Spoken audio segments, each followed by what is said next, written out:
Hello guys, welcome to my channel.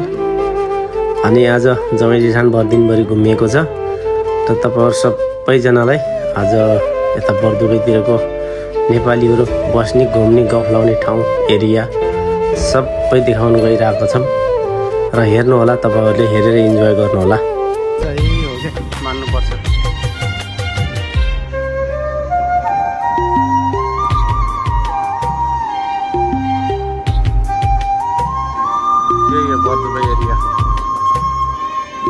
घुमियो दिनभरि। अब जमाई जेठान भर रेस्टुरेन्टमा घुसियो, नेपाली रेस्टुरेन्टमा घुसियो। अनि यहाँ चाहिँ हामीहरूले रेस्टुरेन्टको नाम देखाइरहेको छौँ अनि खानाको मेनुहरू पनि तपाईँहरूलाई पनि मनपर्छ भने आउनुहोस् नेपाली रेस्टुरेन्टमा तपाईँ खान। अनि खानामा दाल, सब्जी, मासु, भात, घिउ, पापडहरू, चटनीहरू, सलाद जम्मै मिलेको छ, पाइन्छ।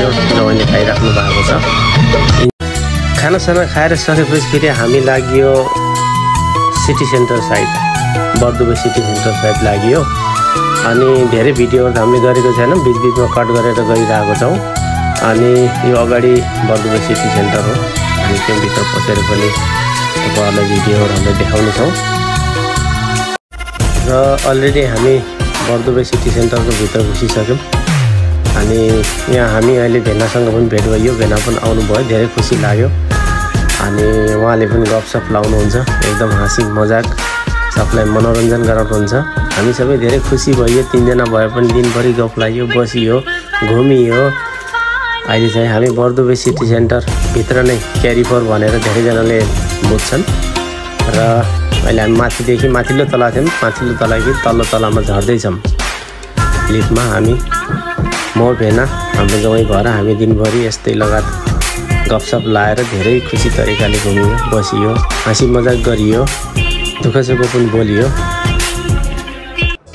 र अहिले लगायत दिनहरूमा धेरै टिकटकमा भाइरल हुनुभएको हाम्रो भट्टराई कृष्ण सर, उहाँको दोकान पनि यही सामुन्ने छ। र यसो जाँदाखेरि घुम्दा घुम्दै उहाँको दोकाननिर मेरो आँखा पर्यो। आँखा परेपछि मैले क्यामेरा उहाँको दोकाननिरै घुमाएँ। यही उहाँको दोकान हो, उहाँ पनि बस्नु भएको छ भित्र।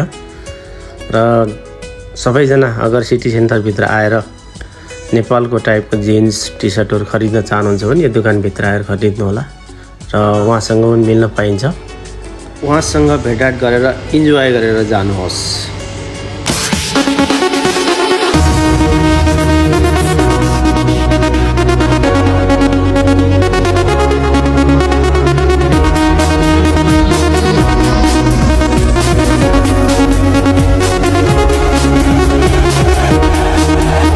र यहाँ पहिला हामी जब सुरुमा आएको थियौँ, आजभन्दा 17-18 वर्ष पहिला यस्तो केही पनि थिएन कि, केही पनि देखिएको थिएन। तर अहिले यति चेन्ज भयो।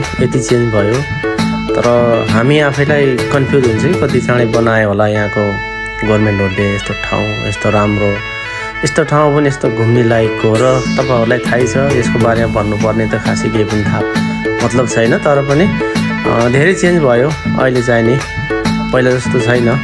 अब यो त बर्दुबे हो, मेट्रो एरिया, त्यो तल मेट्रो छ, सबलाई थाहा छ। खासै बोल्नुपर्ने त केही पनि छैन। तैपनि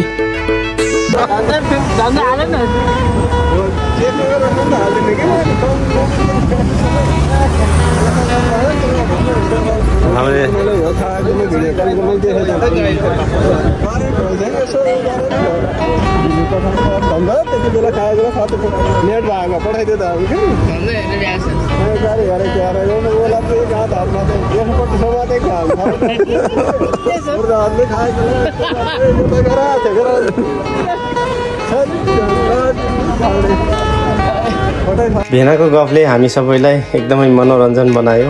र हामी पनि गफ लाउँदै हाँस्दै हिँड्दै घुमियो, धेरै खुसी लाग्यो। दिन कटेको पनि थाहा भएन। अब चाहिँ नि हामी चाहिँ नि यतै बर्दुबे पार्क साइडमै आएको छौँ र अझै पनि यता र उता गरेर हिँडिरहेको छौँ। तर पनि अहिले चाहिँ पार्कहरू पनि यस्तो बनाएको छ, धेरै खुसी लाग्छ। भेनासँग हिँड्दाखेरि, जमाईसँग हिँड्दाखेरि एकदमै उहाँहरूले मजा गर्नुहुन्छ, कुरा गर्नुहुन्छ। त्यही हिसाबले टाइम बितेको थाहै हुँदैन। यो ठाउँ चाहिँ हामी सुरुदेखि नै बस्ने ठाउँ हो। दुईटा बिल्डिङको बिचको एउटा सानो सानो गल्ली छ। यो चाहिँ उता समुद्र साइडबाट यति चिसो हावा आउँछ कि यति चिसो हो मान्छेले यो ठाउँमा बसेपछि उठ्नै मन लाग्दैन क्या। जति नै गर्मी दिनमा पनि हामी यहाँ बसियो भने एकदमै चिसो के एकदमै चिसो हावा आउने। उता देखिएको साइड चाहिँ समुद्र छ। त्यो समुद्रले दुईटा बिल्डिङको बिचबाट गल्ली देखिएको छ। एकदम शान्त। हामी पहिलादेखि नै बस्ने ठाउँ यो हो।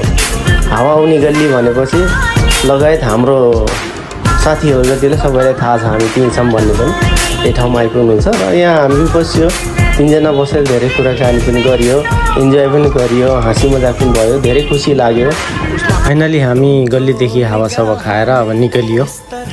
अब फेरि अगाडिको भिडियो के छ म तपाईँहरूलाई देखाउँदै गर्छु। हम तुमको निगाहों में किस तरह छुपा लेंगे, तुम चाहे बचो जितना हम तुमको चुरा लेंगे। ओ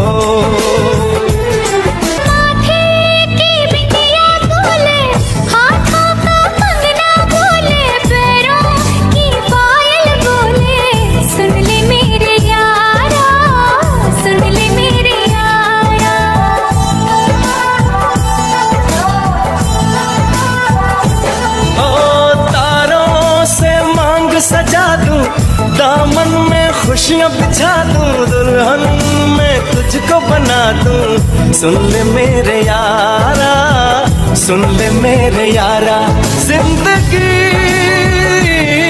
मिल गई,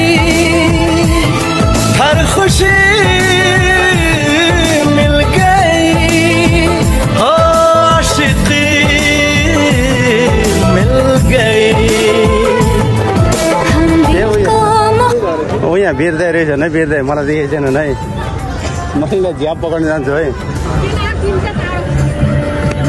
हो बेर्दै हजुर नमस्कार नमस्कार। के छ जान्छ हुनुहुन्छ के छ? हाम्रो बेर्दै र भाउजू भेट्नु पाउँदा असाध्यै खुसी लाग्यो। र भाउजू पनि उति नै मजाकिलो हुनुहुन्छ र दाइ पनि उस्तै। र भन्नुपर्दा यहाँ चाहिँ हाम्रो किरणजी, मेरो एकदम बेस्ट फ्रेन्ड किरणजीको दाइ भाउजू हुनुहुन्छ र मलाई पनि आफ्नै देवर जस्तै मान्नुहुन्छ, आफ्नै भाइ जस्तो मान्नुहुन्छ। त्यही भएर धेरै चाहिँ खुसी लाग्यो, धेरै खुसी लाग्यो।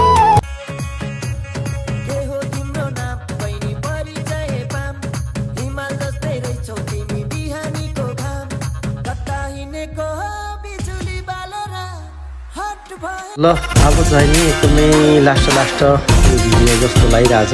अनि त्यो चाहिँ लास्ट भिडियोमा चाहिँ हाम्रो बर्दुवे पार्कको साथ नै हो। र हामी पनि धेरै गर्मीमा घुम्यौँ, धेरै थाकियो पनि। अब चाहिँ अन्तिम भिडियो नै हो। लास्टमा चाहिँ नि अब हामी चाहिँ बाई बाई भन्ने पनि बेला भयो। अब टाइम पनि आफ्नो लागिसक्यो र समय छोडिसक्यो। ल guys, thank you so much सबैले हेर्नु भएकोमा धेरै धेरै धन्यवाद है।